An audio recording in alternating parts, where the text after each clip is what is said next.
Temitas que quiero compartir. El primero está relacionado con algo que ha dicho el ministro de Trabajo, Luis Miguel de Camps, que ha dicho hoy Luis Miguel de Camps que el gobierno de Luis Abinader no ve suficiente un reajuste salarial por inflación, que lo que ve suficiente llevar el salario o que haya una reunión, un pacto para que el salario llegue a la realidad. Si quisiéramos establecer un salario real en el día de hoy, debería rondar entre los 30 o 40 mil pesos. Y dice el ministro de Trabajo, que también cabeza del Consejo Nacional de Salario, que para el gobierno eso no es suficiente, sino que hay que hacer un gran pacto. Y yo quiero decirle a Luis Miguel que en principio toda la población en sentido general está de acuerdo con lo que él establece. Si se quiere, Luis Miguel, llevar el salario al número real, sencillamente hay que buscar los datos que tiene el Banco Central y los datos que tiene el Ministerio de Trabajo respecto de cuántos son los empleados públicos. Digo todo esto porque si en gran medida una parte de la población está de acuerdo, no es verdad que esto se puede hacer sin que haya una voluntad política para que el país logre un salario real. El gobierno, en vez de subsidiar tantas cosas, puede iniciar un proceso para averiguar el valor real del salario y no tiene que hacer un pacto privado. Si el gobierno ciertamente quiere, si hay voluntad política, se puede comenzar aumentando el salario a los términos reales en el sector público. Si el gobierno se compromete y hace un aumento real de salario, esto obliga a que el sector privado en su momento, ya sea por incidencia, ya sea por obligación, ya sea por presión, se vea obligado a tener que aumentar también el salario al valor real.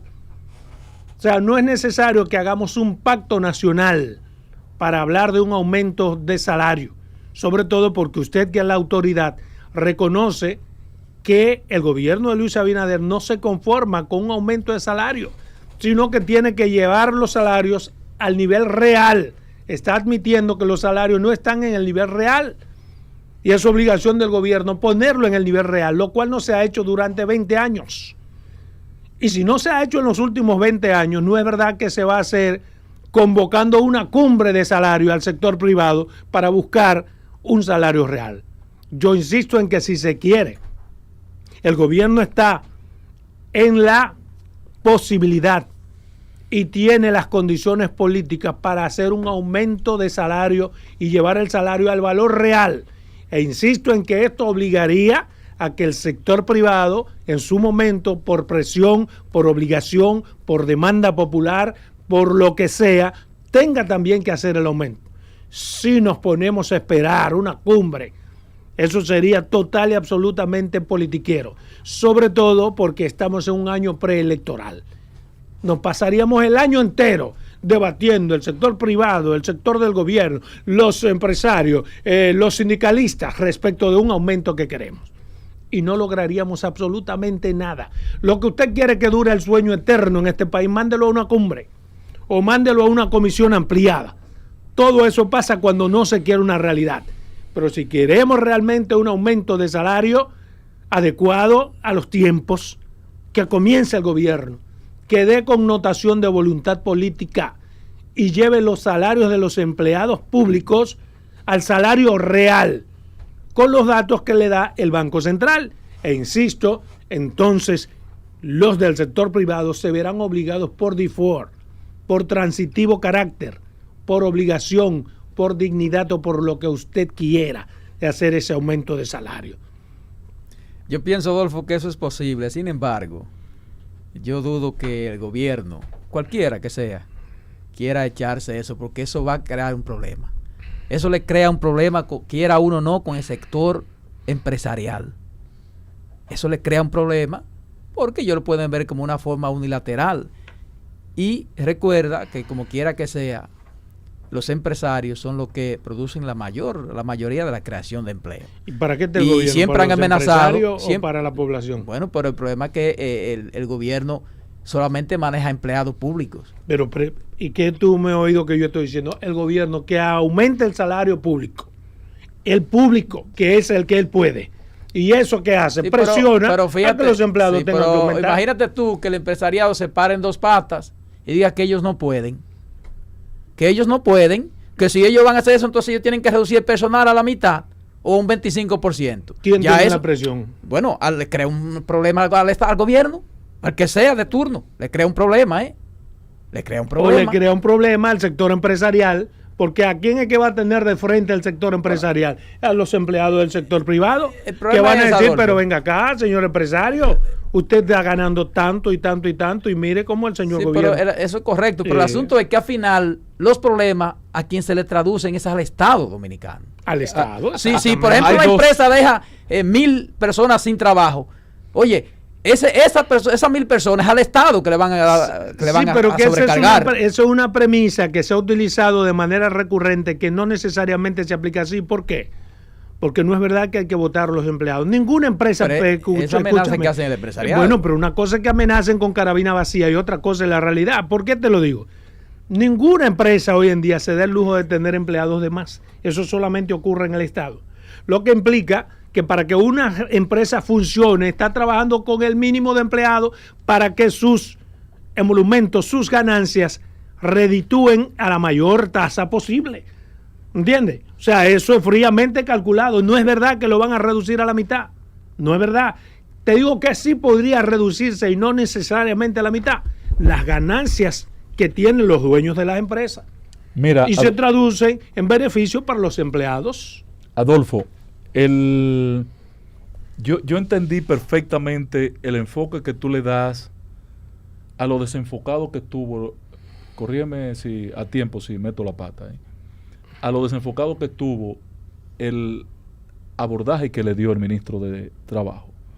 Porque el ministro de Trabajo reconoce una gran realidad y lo hace, y él lo hace de manera sincera, lo sentí, lo vi, tipo sincero, que reconoce, le echó la vaina al gobierno. Que reconoce que los trabajadores dominicanos, él hizo referencia al sector privado, no están recibiendo emolumentos por sus labores que ni siquiera llegan a cumplir con la canasta de su nivel. Ni los del primer quintil, ni los del segundo, ni los del tercero. Él no lo dijo así, pero yo se lo sumo. Ninguno de los quintiles. O sea, un trabajador que está en el más bajo nivel, que está ganando en este momento en el sector privado 17,000 pesos, nivel medio, pequeña empresa, 17,000 pesos, 18,000 pesos. Su canasta básica está cerca de 30. Sí. Entonces, hay una diferencia que hay que procurar lograr en el tiempo, que ese salario busque equilibrio con esa canasta. Entonces, ¿quién le estaría echando una vaina al gobierno? Es el ministro, porque oye, ¿qué es lo que él dijo? Que el gobierno de Luis Abinader no ve suficiente con un reajuste salario, sino que propone una cumbre para llevar el salario al valor real. El valor real del salario, digamos, la tasa, la canasta familiar, hoy en día está a 30,000 toletes. Sí, pero para ese nivel. Para el nivel inferior. Del trabajador de la... Escúchame, Roberto. Para el trabajador de la pequeña industria. Pero si tú te vas al último nivel, que es un trabajador que cobra cerca de 24,000 pesos, ese trabajador de la gran empresa, entonces, su canasta básica anda alrededor de 40,000 pesos. O sea que ya hay que buscarle 15,000 pesos más para lograr empatar con la canasta. Entonces, él está siendo sincero, muy honrado en su planteamiento, y eso me merece a mí políticamente mucho más correcto ese respeto. Planteamiento, porque eso es lo que da pie a que yo tenga que hacer el comentario que hoy estoy haciendo. Entiendo perfectamente. Lo que le faltó una pata a él después de Roberto. Pero oye lo que dice él, sí, que es necesario una cumbre, un debate. Pero yo pienso que él no lo está diciendo porque eso le salió a él decirlo. Yo pienso que él lo está diciendo porque esa es la posición y el discurso del presidente de la República. Porque yo recuerdo, el asunto del debate me refiero. Yo recuerdo que el presidente fue a la celebración de Día del Trabajador y allí le prometió al sindicato que ese tema estaba pendiente y que había que debatir con sinceridad el tema del salario en la República Dominicana. Se reunió con un órgano que nunca Entonces, se había reunido. Yo creo que por ahí que viene el asunto de Luis Miguel. Está bien, pero por donde él venga es lo que menos a mí al menos me importa, sino que hay que pasar de las palabras a los hechos. ¿Por qué? Porque tenemos 22 años en discusiones en la mesa de negociación para un aumento general de salario. Sí. Entonces, convocar una cumbre para seguir lo mismo no tiene sentido. Entonces, tú no le puedes salir como ministro de Trabajo a este país convocando una nueva cumbre que no ha tenido efecto durante 22 años. Tú tienes una voluntad real de ayudar a la gente. Da el primer paso, aumenta el salario del sector público y usted verá, repito, que por carácter transitivo, por obligación, por dignidad, por presión, en su momento habrá que aumentar. Lo que le faltó a él le faltó 3 elementos por abordar. Número 1, la situación de los trabajadores públicos que tienen años que su salario no se indexa. 22 años, excepto sectorialmente, agrónomos, médicos o enfermeras o algo así que se le ha indexado. Ese es uno. Ahora, no es facultad de él porque el ministro de Trabajo del sector privado es el ministro de la Administración Pública, no el ministro de CAN. 1. 2. Tenemos un segundo problema. El salario debe ser indexado anualmente, cada 2 años, anualmente, en función de cómo se deprecia el valor de la moneda, que es la inflación acumulada o el índice de precio al consumidor, que está establecido en el 31 de diciembre, se sabe cuál es. Entonces, para enero, los salarios deben indexarse en función de ese valor. Es un proyecto de ley que yo dejé en el Congreso a mi firma y perimió. Y lo tercero es que ese comité de salario que se reúne solo aumenta salarios mínimos, no indexa los demás salarios. Que no es lo mismo un aumento al salario mínimo como se ha hecho en las últimas 5 veces y aún así el salario mínimo sigue inferior de lo que debería ser mínimo que una indexación. Los aumentos no resuelven porque son pero resulta, pero eso es lo que te digo, que el que cobraba 21,000 pesos ahora está cobrando 23. 23,000 ahora está cobrando 23 o 24, pero el que tenía 30 no le subieron un chele. Porque fue al mínimo. Y entonces va a llegar un momento que se van a juntar. No, es que va a llegar un momento que se va a juntar el salario mínimo con los del salario. Por eso es que yo digo que políticamente no fue correcto. No fue sincero. Posición. Bueno, pero está bien. Y si es como dice Roberto Adolfo, que es una posición de Luis, entonces la demanda. Yo me refiero al debate. Me refiero al debate del tema. Yo no creo que lo que él ha dicho sea la posición de Luis, porque es el nuevo vocero de Luis. Si es la posición de Luis, la demanda debe pasar de enunciado a hechos. Yo quiero pensar que sea así, porque para determinar el salario real no hay que hacer cumbre. No. Están los datos en el Banco Central. Exacto, eso es sencillo. Ahora, si tú me dices el pacto quizás sea para lograr un acuerdo sí, que no haya entonces inconveniente. Pero esa mesa de pacto, ahí es que estaría el problema. No, pero el problema no es ir a un pacto. El problema es que se cumpla un pacto o que se llegue a un pacto. Y te digo que tienen 22 años habilitada esa mesa buscando un consenso y no hemos logrado. Entonces vamos a ir para esa mesa que no funciona. Pero también, también otra cosa, aquí hay pactos que no se cumplen. Sí, pero en ese tenor lo que firmado, yo entendí de él fue que el pacto debía ser para que en múltiples años se logre ese empate. Es lo que tú entendiste, pero yo estoy partiendo de lo que él dijo. No, me refiero al pacto. Tú estás interpretando ahí de español a español. Yo me quiero quedar en las palabras de él. Lleno de buena para fe, no interpretar. Bueno, porque lo que dice Adolfo, ojalá sea como dice Adolfo. Exacto. Que el gobierno se decida y... Tú le estás poniendo lo que tú supones que él quiso decir, porque es un tipo de buena fe y esa cosa. Pero yo, aparte de su buena fe, quiero quedarme en sus palabras para que mañana no me diga, no, eso no fue lo que yo dije. Porque él tiene esa prerrogativa. Por eso yo me quedo en exactamente lo que se dijo y está entre comillas. Pero bien, quería decir eso sobre ese tema y quiero pasar a otro tema de manera rápida. Un tema que nosotros debatimos aquí ayer, inmediatamente salió a palestra, que es el anteproyecto de ley que se mandó al Congreso Nacional sobre los asuntos migratorios. En ese proyecto de Marras que se pretende endilgar, cobrar una cierta cantidad de recursos a cada empresa física para costear la trata de personas y los inmigrantes ilegales. Diversos sectores han salido inmediatamente en contra de este anteproyecto, que de entrada a casi todos nos parece nefasto, negativo y que debe ser madurado, tiene que ser consensuado, tiene que ser debatido. tiene que ser manejado. Pero, ¿qué me llamó mucho la atención en el día de hoy? Que le preguntan al director general de Migración respecto al tema y dice que él se opone a que la República Dominicana acoja a los inmigrantes ilegales como plantea el proyecto enviado por el Poder Ejecutivo. Pero inmediatamente después dice que yo no conozco la propuesta del Poder Ejecutivo. Entonces yo digo contra, pero hubiese sido mejor, más elegante, que él diga que no conoce la propuesta del Ejecutivo y punto. Y no dé su posición particular para luego decir que no conoce la posición del Ejecutivo, porque de entrada eso plantea una diferencia entre el criterio que él tiene como director de Migración y lo que tiene el Ejecutivo que ha enviado el anteproyecto al Congreso Nacional. Pero además evidencia otra falencia que debe corregirse y que está pasando muy a menudo. ¿A qué me refiero? ¿Cómo es posible que el director general de Migración, ante un proyecto que tiene que ver directamente con migración, no conozca? ¿Cómo es posible que vaya al Congreso Nacional un proyecto sobre asuntos migratorios sin la valoración, sin la opinión del director general de Migración? Eso implica que por Palacio se están manejando con una agenda y ellos tienen una agenda diferente.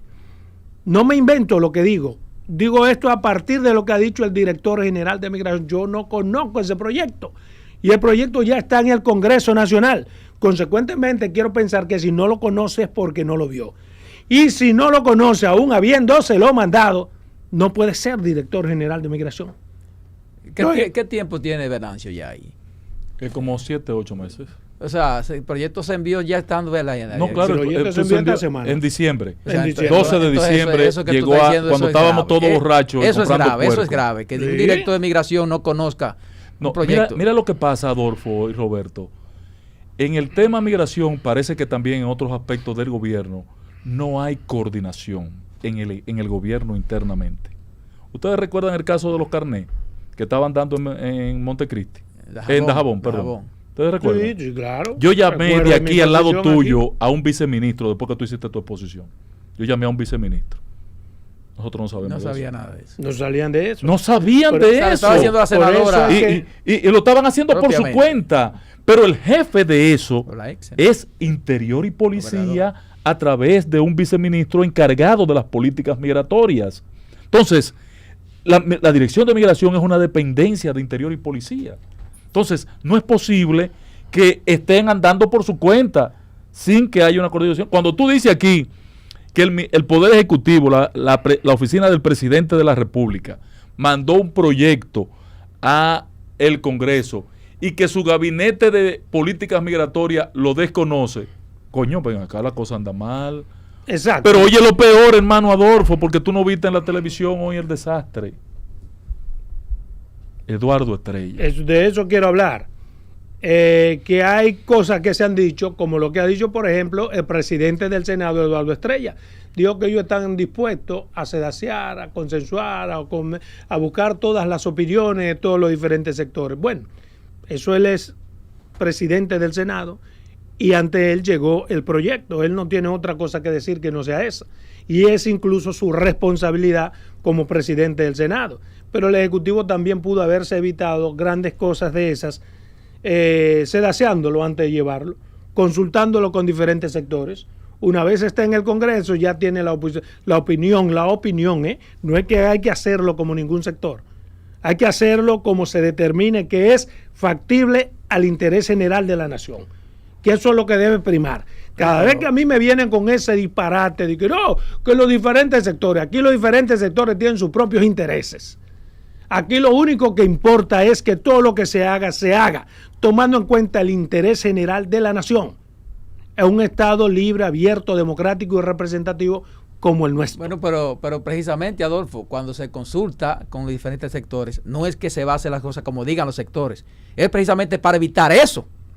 Porque, por ejemplo, ese proyecto pudo haberse consultado, por ejemplo, con el Instituto de Yo me refiero a que si que podía dar algunas recomendaciones, sugerencias. También, y con la clase política. Exacto. Incluso. Pero a eso es a lo que yo me refiero. Es consultarlo, lo cual no implica que hay que hacer lo que ellos digan. No, correcto. Porque tú se supone que cuando tú me llamas a mí a una mesa de consulta, es porque entiendes que algo de lo que yo te pueda decir puede aportar a tu proyecto. Exacto. Entonces yo asumo ese algo con el que yo esté de Pero acuerdo. mira lo que dice.